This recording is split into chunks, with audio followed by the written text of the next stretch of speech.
A little under the weather at the moment from his long-haul flight from the US on Thursday. Ensby down the inside of Josh Anderson, or not. And we've seen this over the weekend. The guy on the outside has more braking grip and is able to hold that line, carry the speed. Ruggier is now trying to get the job done on Ensby. So this is pretty standard for Aussie racing cars. You go to try and make a move and you lose two if you don't get it done effectively, and that's been the case from Ensby. He's going to lose 2 spots here. He gets back in the slipstream. He had to put it down the inside. Or He's got the better line, but Ruggier, watch these guys go 3 wide, and Ensby will get at least 1 spot out of this, and Ruggier gets past both of them. Good move by Ensby, changing direction at the very last second. Someone going past their commentary box window with a pile of smoke out the back on the main straight. It could be the 3 again. Side by side, over the top of the hill, change of direction. Ensby has to move through here. Tressler will have to back out of this, and does. You can't go too wide, even an Aussie racing car through there. So this has been going from turn 14 all the way through to the exit of turn 4. Cracking little battle. I was a bit cautious there on the run into turn 1. I wasn't sure whether Ruggier knew that Ensby was on the extreme right-hand side, because from within the cockpit, Ruggier would have known that Tressler was there, and you could... Oh, I got this feeling that he was going to sweep across the front of him. I was just making sure that he wasn't going to wipe the back of that car off on the front of Ensby's on the inside, if you're following me. It can happen very, very easily, but these guys are a class act, and they've raced on. Now, what's Tressler got going here? What I love about this track is when you see these battle packs of 2 or 3, if one makes a mistake, 2 just close in so quickly. Absolutely, absolutely. And then the battle continues to rage, and it's the old, righto, I'm on the offensive, which is what Ensby was. It was the guy looking to get the move done, continue the race and move forward. And then all of a sudden, within the space of 20 metres, when he didn't get that move effectively done, he was then on the super defensive, and he's lost spots out of it. So you're right, it's this cracking little racetrack, or big racetrack, that's providing great battles. Turned on some great action across all our categories here at the OTR Super Sprint.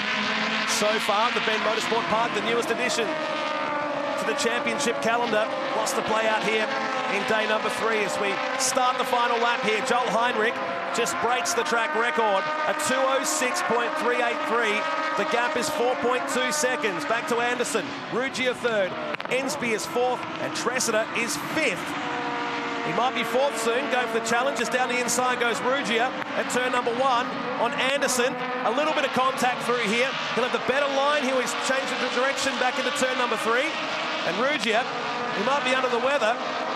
He'll be sweating a lot more than what he normally does, but gets him now back up inside into the 2nd spot now. Big for his championship campaign. And it's not affecting his racecraft one bit at all. Joel Heinrich on the last lap alone was 1.5 seconds faster than Ruggier. So he's taking huge amounts of time out of everybody else as these guys are battling hard to continue to move up from this reverse top 10 grid.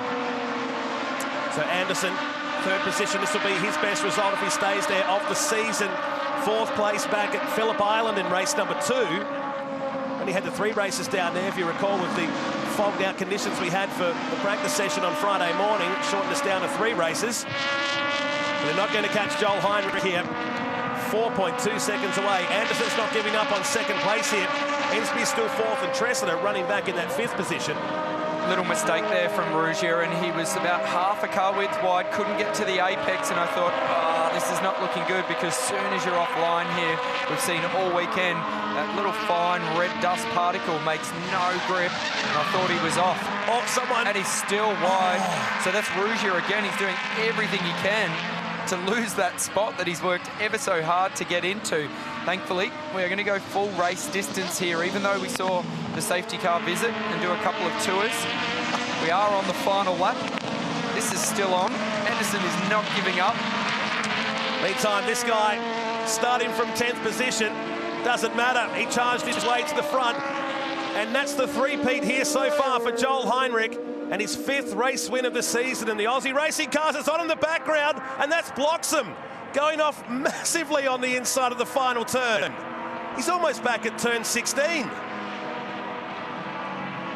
Wow. I don't know if he did it on his own, but it's dropped him right outside the top 10. at the very last corner. So there was this angry little battle pack that Bloxham was involved in. We're going to see a replay of it. Here it is here. So that's just tripping over. So it was Ensby, it looked like. Bloxham just had a really good run and he was trying to make the most of it on Ensby. And as he pulled out, there was another car which I didn't catch on the inside there. They made contact and he's almost turned himself around there. Spat it, the car very, very fast off to the driver's right and on the infield. Thankfully, there's not a lot to hit. Not the way his 50th birthday celebrations want to go at this event, was it? Drops him out to 10, with the win going to Joel Heinrich.